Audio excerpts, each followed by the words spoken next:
临出门，茶楼掌柜的在旁边跑了过来，对着少年连连作揖，而后低声问：华少爷，您什么时候把莹莹纳回府中了？莹莹的师傅师娘一直催着小老儿跟您说一声，您赏的东西已经够多了，他们实在是不安呐。来，少年招招手，已是差不多成人体型的他勾住这个掌柜的脖子。这掌柜额头满是冷汗，少年双目毫无焦点地看着街上，淡定地道：本少爷看个曲儿就要把弹曲儿的带回家，那爷来你这多喝几杯茶，是不是也要把你这茶楼盘下来啊？茶楼掌柜的嘴都有些哆嗦了。华少您别误会，小老儿只是……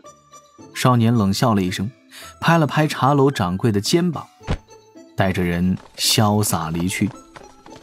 街角，李长寿目睹着这一幕，拿着折扇遮着脸，当真是有些没眼看呢。也不知道这玉帝陛下历劫结束，回想起这一段嚣张的岁月该是何等表情。而且按王母娘娘的剧本，华少爷大概17、18岁就要经历大起大落，富贵破灭，生活贫寒，再入赘到王母娘娘的府上，过几年安生日子，然后再次家道中落。这是2个前后剧本重合的结果。当然了，这些都是注定的命途，存在改命的可能。生死簿定下的轨迹也并非是一成不变。脑补一下玉帝陛下转世身，站在城头高举长剑，对着天空大喊：贼老天，我命由我不由天！哎呀，那个画面那是当真经典。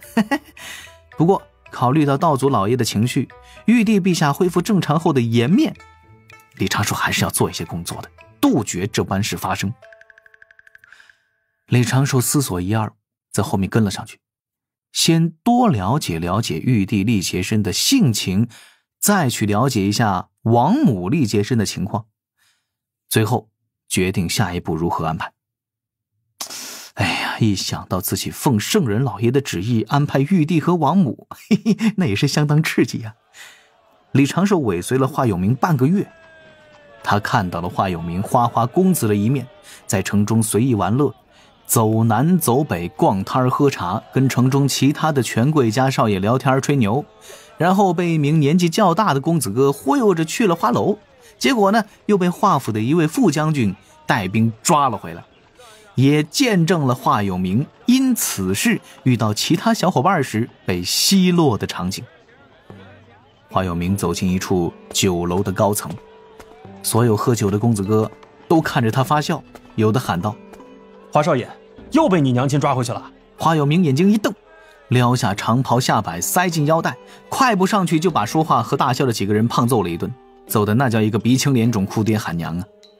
而后华有明抓起那几个公子哥的荷包，随手扔到了旁边想要拉架又不敢向前的伙计手中。今天这酒楼所有花销，他们几位公子付账。酒楼上下顿时是欢呼雀跃，楼内楼外充满了快活的空气。顺带着，李长寿也搞明白了为何会出现那几条红绳。这是1年前华有明刚出华府，跟一群权贵家的少爷结成好友，吹牛时说了大话。华有明到了年纪，心底本来就有些蠢蠢欲动，而身旁的狐朋狗友吹牛的时候，一个喊着我要娶10个，另外一个喊着我要娶20个。华有明冷哼一声，拉开衣襟，露出其内写着的大志2字，淡然道：本少爷要让更多女子得到幸福。于是一战成名，成为这个小圈子有名的新贵。也就是在这般风气之下，华有明开始变得有些轻浮气躁，一来二去还真就瞧上了几个姑娘。但是一来懵懵懂懂，二来家里面母亲管得紧，他也不敢真的搞事。相思这种事可以是情深，也可以是单纯的馋。华有明就是属于后者嘛，投射到了姻缘泥人上，这就出现了姻缘殿中的情形。哎呦，我该如何引导啊？李长寿并未急着赶去华府，而是开始调查这一座城池内外的情形。将附近数千里内的凡俗势力关系都列了出来。事关玉帝陛下，总归是要稳健一些。李长寿此时并不想去做玉帝力竭身的老师，思前想后，决定混入华府，做一个伴读书童。华府高级伴读书童，这一集我好像上辈子在哪儿看过呀。李长寿笑了几声，就开始了第一波尝试。他化为了一名少年，背着行囊，风尘仆仆，到了华府后门前，刚想靠近，就被2名兵卫给阻拦了。站住！干什么的？啊，我是读书学谋的学子，因为家道中落，无力生活，故想来府上问问，这里缺不缺伴读的书童啊？不缺。2位，放狗！李长寿眼睛一瞪，话还没来得及说2句，后院门打开，几条4、5寸高的小奶犬冲了出来，追着李长寿跑了3条街呀！这2位守门大哥之冷酷，当真是让天庭普通全神颇感敬佩。李长寿悄悄地摸回后门，对着华府一阵思量。正此时，有一个穿着长褂、留着络腮胡的中年男人凑了过来，对着李长寿嘀咕道：“兄台也想进华府混日子啊？”“哦，哼，兄台莫非有门路？”“那是，我们专门帮兄弟这般想进华府干活却没路子的英雄好汉。”这位中年男人大拇指对着身后摆了摆。“喏，我们兄弟几个当死尸，稍后您就推着我们去后门，哭得惨一点。府里的夫人心肠软，你一哭啊，肯定会被收。兄台你别走啊，兄台！您都不问问价的吗？我们只收您入府后1年的工钱，分2年给就行。呸！自个儿混去吧。”李长寿快步离开了，走了几步也是忍不住笑出声来，颇感有趣。罢了，还是用见效更快，跟白泽商议的备用方案吧。庄大贤。李长寿拿出了2个月的时间准备，他先选定一名中年文士的模样，在俗世混了一个教书匠的身份，而后先在附近的一座大城之中炒起了人族当代贤才之名，让这名声在方圆千里流转开来。这跟海神教的海神小故事有异曲同工之妙，就在于一个新奇有趣，让人能够口口相传。像什么劝诫年轻人时后脑勺出现了金光，劝说赌鬼重新开始崭新人生，坐在花楼前讲了2天2夜的道理，这花楼直接就塌了。花楼掌柜善心大发，花楼姑娘半数赎身离开。除此之外，他走过之处，死鱼变活，枯井生水，席地而坐，地生花朵，招手一抬就会引来漫天飞鸟盘旋。待名声火热起来，李长寿趁热拜访当地最有名的书院，一场辩论让几名白发苍苍的老贤才高呼老师，自身却飘然而去。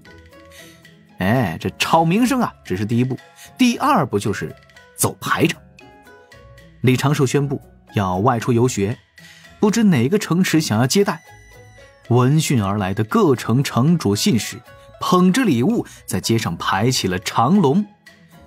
李长寿又用一句懒得走太远，就近选择了3座城池，让自己的名声又提了一大截。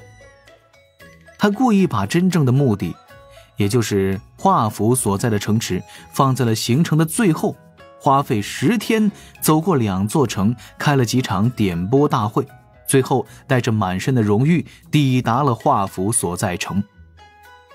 李长寿前来那一天，兵卫迎出10里，满城男女老少夹道欢迎，只是鲜花就撒了个几百斤，城内权贵设宴款待。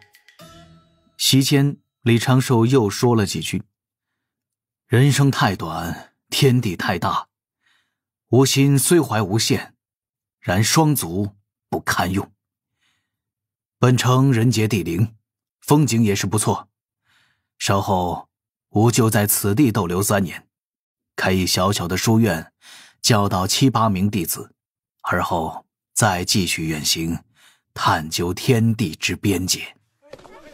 众权贵不由大喜，一个个凑向前来，各自言说自家的孩子如何出色。李长寿笑着摇头，说自己不收学费，不收礼物，只纳聪慧灵敏之弟子。等书院建成，请他们带自家孩童来过眼。就在城中繁华地带，这位当代大贤买了一座大宅院，出手十分的阔绰。短短1夜之间，宅院原本建筑消失不见，李长寿在其中布置了一片竹林，一方水池，几座假山，只有2间竹屋点缀其间。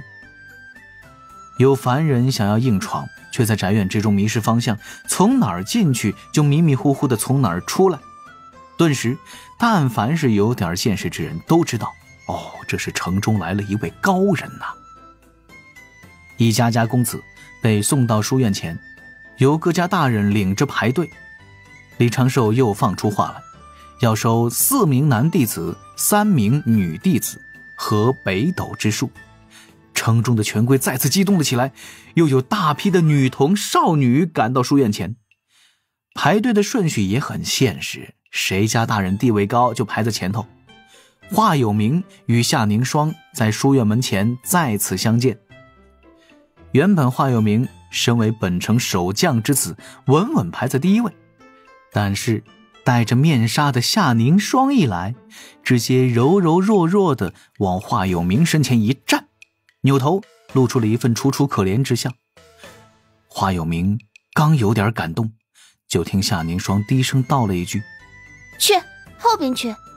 华有明剑眉一竖，眼前浮现出自己从小被眼前这位少女种种折磨的情形。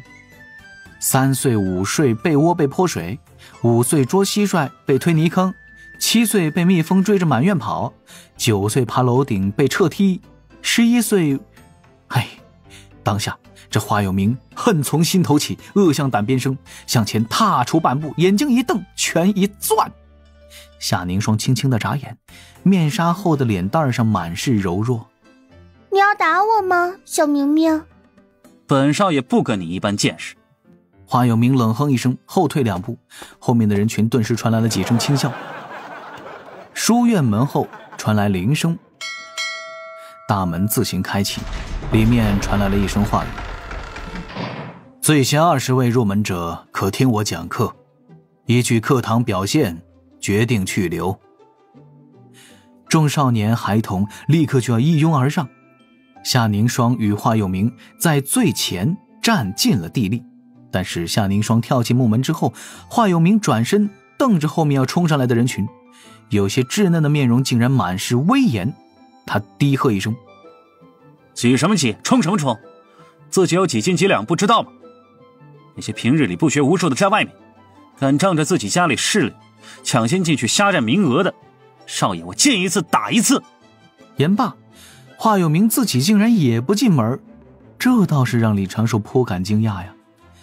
而李长寿正想该如何让华有明入内时，华有明又大大咧咧地喊了一声：让识字超过100个的先进。原本冲在最前方的10多名少年孩童不由得顿住了脚步，他们做不到呀。这位玉帝陛下还真是总能整出一些新花样。本以为把华有明忽悠进书院就能够顺利引导他朝着正路发展，顺便让玉帝和王母的力竭身提前看对眼儿，迸发出正义的火花。但是华有明突然来一手堵门，倒是李长寿此前未想到的。不止如此，华有明还强行立了一个标准，让大半不学无术的权贵家少年都被阻挡在外。看华有明嘴边那得意的笑容，他自己也应当不认识100个字吧。李长寿暗自轻笑，刚想通知华府的那位将军大人来一趟，本已经进书院的夏凝霜却是翻了个白眼儿，转身回返，对着拦门的华有明道：少将军好大的威风。华有明眉角轻挑，淡然道：夏姑娘好大的口风。夏凝霜并不恼怒，有些单薄的身子靠在书院的大门上，抱起胳膊。书院老师乃是真正的大贤，他定下的规矩自有其道理，你这强行加一条限制，岂非画蛇添足，故意为难？最前方的那群大人们齐齐点头，华有明双手背在身后，昂首挺胸，朗声道：正是因书院内的先生是当世大贤，咱们才更应要求严一些。出身富贵大字不识几个的，进去能学到什么？倒不如将这些位置让出来，给本城那些真正读过书学过道理的同辈，这样才能为本城培养出更多人才。各位说对不对？下面那群穿貂戴玉的年轻小伙顿时深以为然，虽然一个个当着自家大人的面不敢出声，却暗中对着华有明竖起大拇指。此言差矣，一时不学无术，又怎能代表一生便不学无术？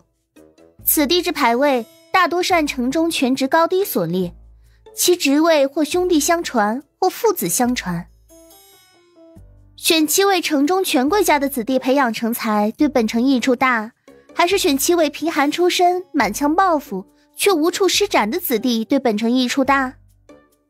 书院的先生让子弟排位靠前者先入内，未尝不是有这般考虑。华有明一愣，眼珠子转了转，立刻杠道：正如你刚才所说，一时不学无术，又不能代表此人一生便不学无术，那一时不得意，也不代表此人一生便无宏伟大功。少将军可知自己在说什么？夏凝霜指尖缠绕着一缕青丝，面纱后的嘴角微微冷笑：你这般言语已是离经叛道，怕是要被华将军吊起来打的。哼，本少何惧有之？下方那一群大人面面相觑，他们也搞不懂这两个年轻人到底在说什么，但觉得又很有道理的样子。